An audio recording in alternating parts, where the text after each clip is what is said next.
तो नमस्ते दोस्तों, स्वागत है आपका एक बार फिर ड्रीम इंडिया स्टडी पॉइंट में। तो आज हम बात करने जा रहे हैं पॉलीटेक्निक फोर्थ सेमेस्टर के इलेक्ट्रिकल डिपार्टमेंट के एक न्यू सब्जेक्ट के बारे में। आज हम पढ़ेंगे electrical design, drawing and estimating.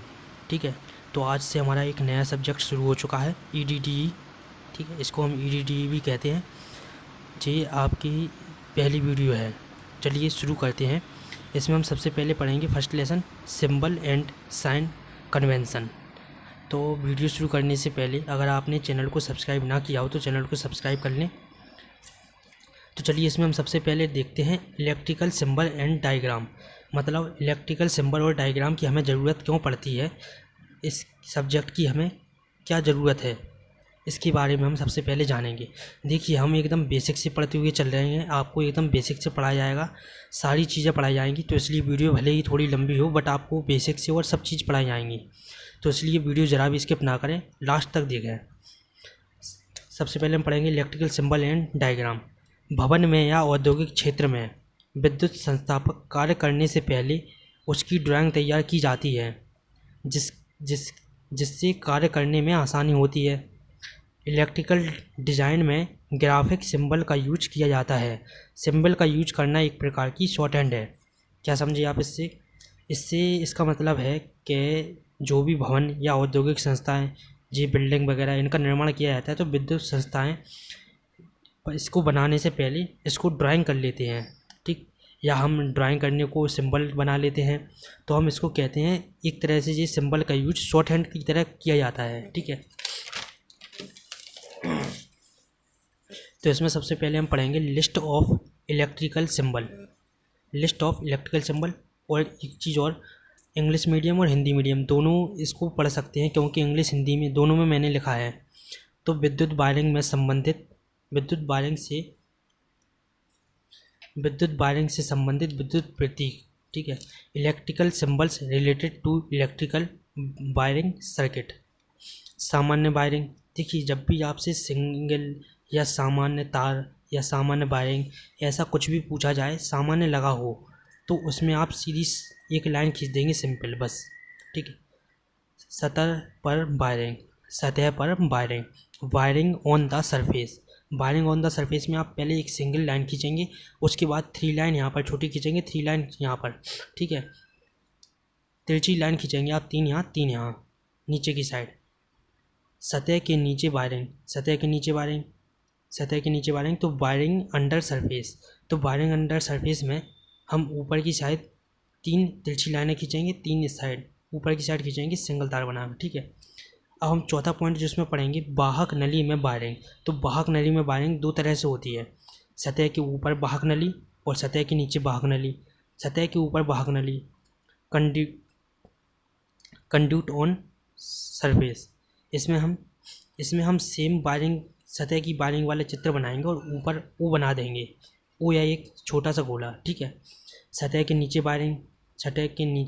वाहक नली, इसमें हम बनाएंगे सतह के नीचे वाहक नली, इसमें हम बनाएंगे सतह के नीचे वायरिंग वाला चित्र। देखिए सेम है। ठीक, आपको चित्र सतह के अगर नीचे आए तो चित्र आपको यही बनाना है, और वाहक नली है तो 0 बना दिया आपने ऊपर, बस। अगर वायरिंग है तो तार अकेले रहने दें, और वाहक नली अगर जी पूछे तो आप सिंपल 0 बना देंगे, बस।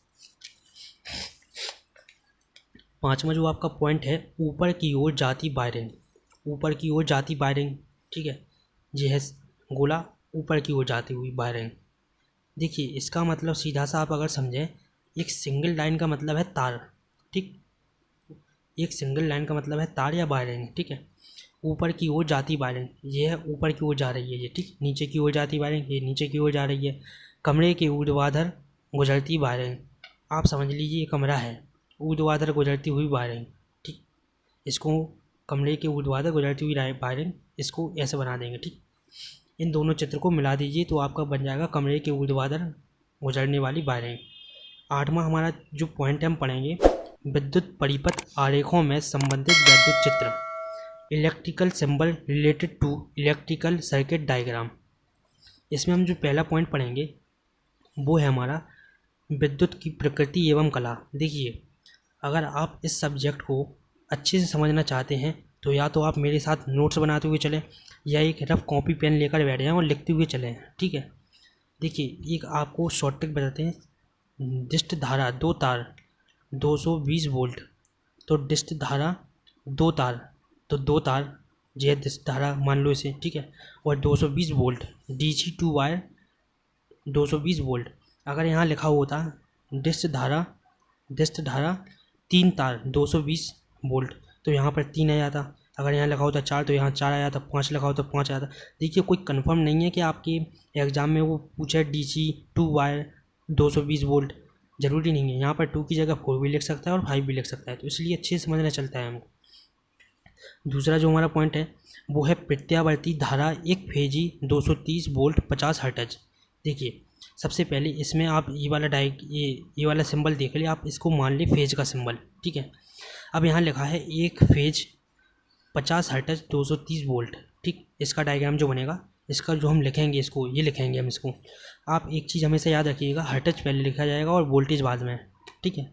हर्ट्ज पहले लिखेंगे, वोल्टेज बाद में। प्रत्यावर्ती धारा एक फेजी 230 वोल्ट और 50 हर्ट्ज, तो एक फेजी 50 हर्ट्ज और 220 वोल्ट, ठीक है। प्रत्यावर्ती धारा त्रिफेजी 415 वोल्ट और 50 हर्ट्ज, तो देखिए हमने क्या कहा था, हर्ट्ज पहले और वोल्ट बाद में। त्रिफेजी यहाँ आ गया, तो त्रिफेजी का मतलब तीन फेजी 50 हर्ट्ज 415 वोल्ट, एकदम साधारण सा है। अगर यहाँ आ जाए 4 तो यहाँ पर 4, यहाँ 50, और ये भी पक्का नहीं है कि आपका 415 ही आए, बस आपको इतना याद रखना है कि वोल्ट बाद में हर्ट्ज पहले, वो चाहे फिर यहाँ पर कोई भी संख्या आ जाए, ठीक है। प्रत्यावर्ती धारा त्रिफेजी उदासीन तार सहित, त्रिफेजी उदासी तार सहित का मतलब n, ठीक। उदासी तार सहित जब भी लिख के आए तो n लगा दीजिएगा आप, तो 3n फेज 50 हर्ट्ज 415 वोल्ट, ठीक है। अब हम इसमें जो 9वां पॉइंट पढ़ेंगे वो 9वां पॉइंट है आपका विद्युत चालकों के टर्मिनल के संयोजन तथा क्रॉसिंग, ठीक है। विद्युत चालकों के टर्मिनल के संयोजन तथा crossing, terminal connection and crossing of electrical conduct. इसमें जो हमारा पहला है टर्मिनल बिंदु, टर्मिनल पॉइंट, इसको हम साधारण 0 सा बना देंगे, ठीक है। चालकों की संधि जंक्शन ऑफ कंडक्टर, इसमें हम 0 को भर देंगे और 3 तार बना देंगे इसकी तीनों साइड, ठीक। संधि सहित क्रॉसिंग का मतलब है ये चित्र आप पूरा बना दी, एक लाइन एक्स्ट्रा ऊपर की साइड खींच देंगे। फिर है आपका संधि रहित क्रॉसिंग, संधि सहित क्रॉसिंग जब भी आए सहित क्रॉसिंग, तो आपको ये डायग्राम बनाना है 0 भर के 4 लाइन, और जब भी आए संधि रहित क्रॉसिंग तो आपको सिंगल लाइन बनाना है 2 क्रॉस वाली। देखिए इसमें बहुत बड़ा कन्फ्यूजन है सहित और रहित, जब भी सहित आए तो ये डायग्राम और रहित आए तो ये डायग्राम, ठीक है। ये चीज़ याद रखिएगा। सामान्य बिंदु लाइन या केबल, देखिए हमने आपसे पहले भी कहा था, अगर जब भी सामान्य शब्द आया आपका, आप सामान्य एक लाइन खींच दीजिए, बस ख़त्म।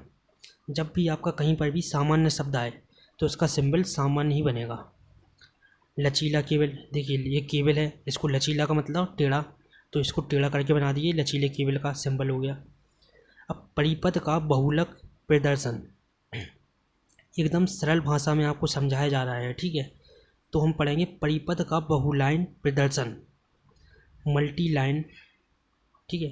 तो 2 तार परिपथ खंड, जब भी कहे 2 तार परिपथ खंड, 2 वायर सर्किट पार्ट, तो यहाँ पर आपको साफ साफ लिखा दिख रहा है 2 वायर, तो 2 वायर जब भी पूछे 2 तार, तो 2 तार हमको बना देने हैं सिंपल। ये पूछेगा 3 तार तो 3 तार बना देना है, ये पूछेगा 4 तार परिपथ खंड तो 4 तार बना देना है, 5 पूछे तो 5 भी बना देना है, ठीक है। तो देखिए आज की वीडियो में हम 10 तक ही पढ़ेंगे, ठीक है, क्योंकि वीडियो बहुत ज़्यादा लंबी हो जाएगी, इसलिए 11 वाले पॉइंट को हम अगली वीडियो में पढ़ेंगे, क्योंकि अगर वीडियो ज़्यादा लंबी हो जाएगी तो फिर आप भी देखते देखते बोर हो जाएंगे। देखिए टाइम हमारे पास पर्याप्त है, आराम से पढ़ते हुए चलेंगे, हम हर चीज़ डिटेल में समझते हुए चलेंगे। आपके पेपर तक आपका पूरा सिलेबस कंप्लीट करा दिया जाएगा और एक बार रिवीजन भी करा दिया जाएगा, तो इसलिए आप परेशान बिल्कुल भी ना हो, आराम से पढ़ते हुए चलें। अगली वीडियो में हम पढ़ेंगे 11 से लेकर 20 तक, आपको टोटल 30 से 40 सिंबल्स पढ़ना है, तो आपकी 2 से 3 या 3 से 4 वीडियो में आपका पूरा कंप्लीट करा दिया जाएगा। तो अगर वीडियो अच्छी लगी हो तो लाइक कमेंट शेयर जरूर करें और चैनल को सब्सक्राइब जरूर करें।